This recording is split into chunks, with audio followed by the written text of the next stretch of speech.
Welcome to Tuesdays on the Trail, where we explore memorable hikes and walking trails around the world. Indiana Dunes National Park is famous for its sand dunes and Lake Michigan shoreline, but tucked away on the other side of Beverly Shores is something most visitors never find. The Great Marsh Trail leads into the largest interdunal wetland in the entire Lake Michigan watershed, and one of the most remarkable conservation comeback stories in the national park system. We parked at the north lot, the one closest to the observation deck, and started from there. The path from the north lot is paved and leads quickly to the heart of the experience. Even before we reached the deck, the marsh was announcing itself. Red-winged blackbirds calling from the cattails and the distant, unmistakable bugling of Sandhill Cranes somewhere out in the open water. The observation deck extends out over the edge of the marsh, and it's the one place on the trail where you step off the raised path and feel like you're actually standing in it. The view opens up across open water, sedge meadows, and the low silhouettes of distant tree lines. And if the cranes are out, and they were for us, this is where you'll see them. What you're looking at wasn't always here.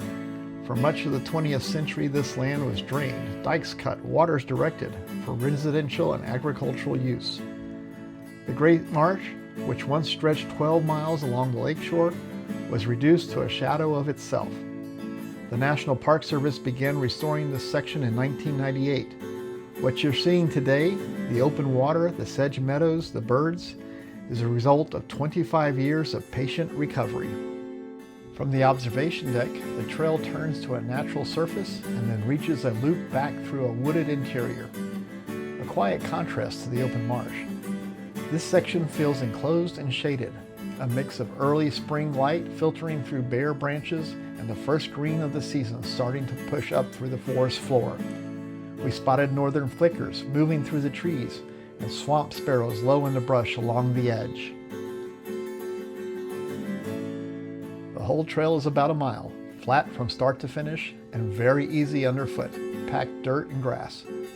We hiked it in under half an hour.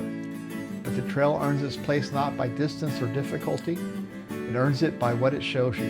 A marsh in the middle of a migration corridor filling up with birds and life on an April afternoon.